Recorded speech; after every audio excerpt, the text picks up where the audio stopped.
আজকের রাতটা পোয়ায় গেলেই আগামীকালেই আমরা দিনটি পাবো জিলহজ মাসের 10 তারিখ, তার মানে ঈদুল আজহার দিন। কথা বলেন, কথা ঠিক কিনা? এই ঈদুল আজহার দিনের কিছু সুন্নাহ, কিছু আমল রয়েছে। এই আমলগুলি আমাদের করা দরকার, কারণ আমরা এই আমলগুলি যদি না করি তাহলে আমরা আমল হারা হয়ে যাব। সুন্নাহ আমলগুলি আমাদের ছোটগুলোও মানা দরকার। মুমিন তো সে একটা মুস্তাহাব কোনো আমলও ছেড়ে দিতে রাজি না, কারণ আমরা কুরবানিটা করি কাকে খুশি করার জন্য? একটু সকলে বলেন না, আর একটু জোরে বলেন, আল্লাহ। তার মানে আল্লাহকে খুশি করার জন্যই যেহেতু কুরবানি করি, না গোস্ত খাওয়ার জন্য করেন? তাহলে গোস্ত খাওয়ার নিয়ত করে আর গোস্ত মাপা নিয়ে যারা ব্যস্ত, গোস্ত খাওয়ার নিয়তেই করে।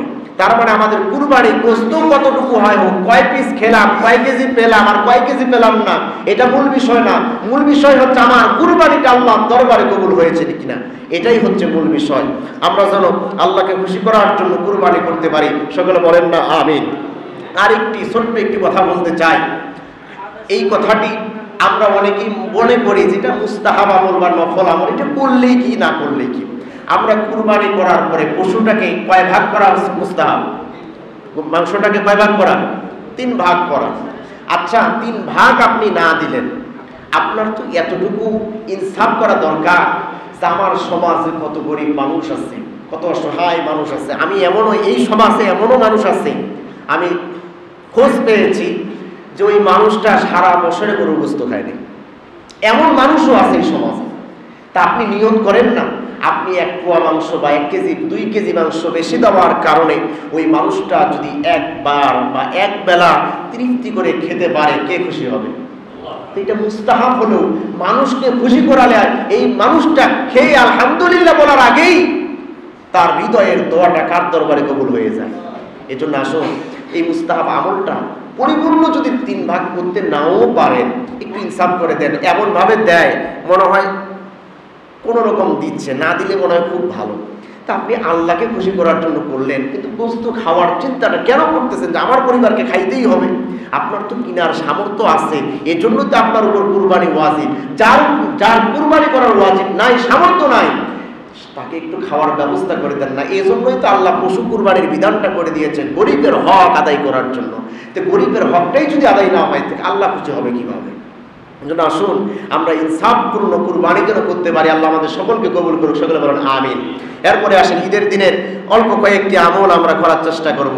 ঈদের দিনের 1 নাম্বার আমল হচ্ছে বেলা করে ঘুম থেকে উঠা, না ভোরে ঘুম থেকে উঠা। কথা বলেন না কেন?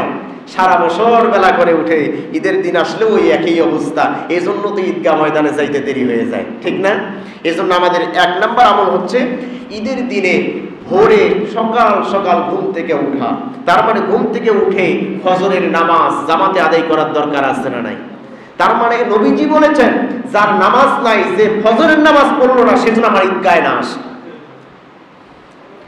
নবীজি বলেছেন যার সাথে নামাজের কোনো সম্পর্ক নাই, সেই জন্য আমার ঈদগাহে না আসে। আপনি ফজরের নামাজ না পড়ে ঈদগাহর ময়দানে যাওয়ার সময় যায় নামাজ ঘাড়ে নিয়ে আপনি সুন্দর ঢুলতে ঢুলতে সামনের কাতারে গেলেন, আর সুগন্ধি মাখলেন, আতর মাখলেন, টুপি দামি, পাঞ্জাবি দামি, পায়জামা দামি, হাতে রুমালটা আপনার দামি, চশমা পড়ছেন সেটাও দামি নতুন, কিন্তু আপনার সাথে ফজরের নামাজের কোনো সম্পর্ক নাই, আপনার ঈদের নামাজের 4 পয়সা দাম নাই। কথা বলেন, কথা ঠিক কিনা? এজন্য ঈদগাহে যাওয়ার পূর্বে ঘুম থেকে সকালে উঠে ফজরের নামাজ জামাতে আদায় করার দরকার আছে না নাই? শুধু ঈদের দিন না, সারা বছর? কথা বলেন, ঈদের দিন না সারা বছর? আল্লাহ আমাদের সকলকে ফজরের নামাজ সারা বছর আদায় করার তৌফিক দান করুক, সকলে বলুন আমিন। 2 নাম্বার মেসওয়াক করা। কি করা? মেসওয়াক মানে কি চিনে না ভাই? দাঁতন করা। দাঁতন তার মানে আপনি দাঁতন করেন আর মেসওয়াক করেন, ব্রাশ দিয়ে না, গাছের ঢাল বা ডাল যেটাই বলেন সেটা দিয়ে আপনি আধা হাত পরিমাণ নিয়ে মেসওয়াক করবেন। মেসওয়াক করাও সুন্নাহ। ঈদের দিন অবশ্যই আপনারা মেসওয়াক করার চেষ্টা করবেন। এরপরে সকাল সকাল গোসল করা, ঈদগাহ যাওয়ার আগেই কি করা? গোসল করে পরিপাটি হওয়া। আমি গোসল করব, তারপরে পরিষ্কার পরিচ্ছন্ন পোশাক পরা। আপনার পোশাকটা, আপনি গরিব মানুষ, আপনার পোশাকটা হতে পারে পুরাতন পোশাকটাই হোক, আপনি একটু সুন্দর করে ধুয়ে পরিপাটি হয়ে, কাপড়টা পুরাতন কাপড় যদি একটু লন্ডি করা যায়, সুন্দর দেখা যায়, তা আপনি একটু পরিপাটি হয়ে যাওয়ার চেষ্টা আমরা করবো। আল্লাহ আমাদের সকলকে কবুল করুক, সকলে বলেন আমিন। এরপরে ঈদগাহে যাওয়ার আগে কিছু না খাওয়া। ঈদুল আজহার দিনে ঈদগাহে যাওয়ার পূর্বে কোনো কিছু না খাওয়া, আমরা না খেয়ে যাওয়ার চেষ্টা করবো ইনশাআল্লাহ। এরপরে অবশ্যই উচ্চ স্বরে তাকবীর পাঠ করতে করতে যাওয়া। ঈদের দিনে তাকবীর আছে না নাই? এটা অনেকেই জানেই না। এই তাকবীরটি হবে আল্লাহু আকবার, আল্লাহু আকবার, লা ইলাহা ইল্লাল্লাহু, আল্লাহু আকবার, আল্লাহু আকবার, ওয়ালিল্লাহিল হামদ। এই তাকবীর পাঠ করতে করতে আমরা ঈদগাহে যাব এবং ঈদগাহ থেকে আসব। আরেকটি বিষয় হচ্ছে, সেটি হচ্ছে এই তাকবীরটি আমাদেরকে পড়তে হবে আজকে ফজর থেকে। আজকে ফজর থেকে 13 তারিখ কি পর্যন্ত? কথা বলেন না কেন? 13 তারিখ আসর পর্যন্ত এই ফরজ নামাজের পরে একবার করে পড়া ওয়াজিব। আমরা সকলেই পড়ার চেষ্টা করব ইনশাআল্লাহ। এরপরে অবশ্যই ঈদগাহ ময়দানে আমরা আগে আগে যাব না সবার শেষে যাব? কথা বলেন, আগে না শেষে? আমরা চেষ্টা করি সবার শেষে যাওয়ার, আর চেষ্টা করি সবার আগে আসার। কিন্তু ঈদগাহে যাওয়া সুন্নাহ হচ্ছে আগে আগে। তার মানে সবার আগে যাই, আগে যাওয়াটা নেওয়ার চেষ্টা করা দরকার। কিন্তু আমরা সবার শেষে যাওয়ার চেষ্টা করি। আমরা সকলেই আগে আগে যাওয়ার চেষ্টা করবো ইনশাআল্লাহ। সকলে বলেন না ইনশাআল্লাহ। রোজার ঈদে একটা ওয়াদা সকলেই দিয়েছেন, দেখা যাক আগামীকালকে কি হয়। আমার মনে আছে ওয়াদার কথা।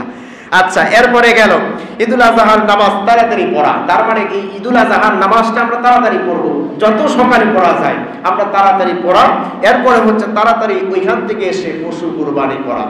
আর যারা পশু কুরবানি করবো অবশ্যই এই কুরবানির গোশত দিয়েই আহার করা। আল্লাহ আমাদের সকলকে এই সুন্নাহ আমলগুলি করার তৌফিক দান করুক। সকলে বলেন না আমিন।